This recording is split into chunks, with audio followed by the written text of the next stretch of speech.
नाफेडचं नाव आता आणखी एका कारणामुळे चर्चेत आलेलं आहे। नाफेड ज्या खासगी फॉर्मर प्रोड्युसर कंपन्यांमार्फत कांदा खरेदी करते त्या खरेदीदारांचे जवळपास 15 कोटी रुपये नाफेडने थकवलेले आहेत। नाशिक, अहमदनगर, छत्रपती संभाजीनगर या जिल्ह्यांमधील 18 कंपन्यांचा यात समावेश आहे। अनेकदा नाशिकच्या पिंपळगाव मधील मुख्य कार्यालयाशी संपर्क साधूनही पैसे मिळत नसल्याची कंपनी प्रतिनिधींची तक्रार आहे।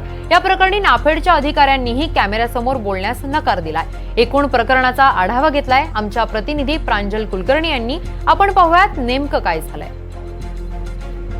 शेतकरी संघटना असतील किंवा विरोधकांकडून होणाऱ्या आरोपांमुळे नाफेडचा कारभार हा विविध कारणास्तव चर्चेचा विषय हा ठरत असतो।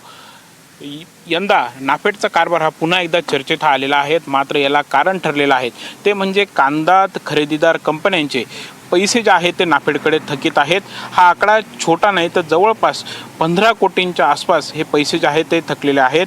नाशिक, अहमदनगर, छत्रपती संभाजीनगर आणि पुणे जिल्ह्यातील 18 कंपन्यांचे जवळपास 14,89,65,000 रुपये हे थकीत आहेत आणि या कंपन्यांचे प्रतिनिधी जे आहेत ते आता आंदोलन करण्याच्या देखील तयारीत आहेत। आपण जर बघितलं तर 2021-22 आणि 22-23 या आर्थिक वर्षामध्ये 2.5 लाख टन कांद्याची खरेदी ही करण्यात आलेली आहे। ही खरेदी करताना नाफेड थेट फार्मर प्रोड्युसर कंपन्यांची निवड करत नाही तर मध्यस्थी संस्थांना कांदा खरेदीचे आदेशही दिले जातात आणि त्यानंतर फार्मर प्रोड्युसर कंपन्यांकडून हा कांदा जो आहे तो खरेदी केला जातो। हा खरेदी करताना खरं तर अनेक घटक यामध्ये काम हे करत असतात, म्हणजे पॅकिंग असेल, मजूर असतील किंवा इतर अनेक घटक जे आहेत ते यावरती अवलंबून असतात आणि त्यांचे जवळपास हे पैसे जे आहेत ते थकीत आहेत।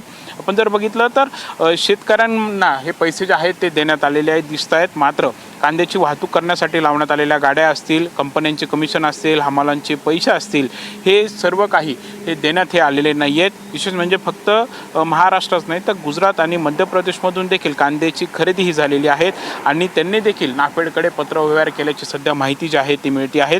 दरम्यान हे पैसे नक्की का थकीत आहेत, कधीपर्यंत हे पैसे दिले जाणार आहेत याबाबत पिंपळगावचे हे जे नाफेडचं कार्यालय आहेत त्यांच्याशी आपण संपर्क साधला असता नाफेडच्या अधिकाऱ्यांनी कॅमेऱ्यासमोर बोलण्यास नकार हा दिलेला आहे। मात्र काही तांत्रिक कारणामुळे हे पैसे जे आहेत ते अडकलेले आहेत आणि पुढील 3 ते 4 दिवसामध्ये हे पैसे जे आहेत ते दिले जातील असं स्पष्टीकरण त्यांच्याकडून देण्यात हे आलेलं आहे। त्यामुळे आता नक्की कधी हे पैसे दिले जातात, खरेदीदार कंपन्यांपर्यंत हे पैसे कधीपर्यंत पोहोचतील हा प्रश्न जो आहे तो उपस्थित होतोय। मात्र कांदा खरेदीचं उद्दिष्ट हे पूर्ण झालं नसल्यामुळे नाफेडचा कारभार हा आधी चर्चेत आले असताना आता खरेदीदारांचे देखील पैसे हे अडकल्यामुळे नाफेडचा एकूणच कारभार जो आहे तो पुन्हा एकदा चर्चेत आलेला आहे। कॅमेरामॅन विकी पवारसह प्रांजल कुलकर्णी, NDTV मराठी, पिंपळगाव, नाशिक।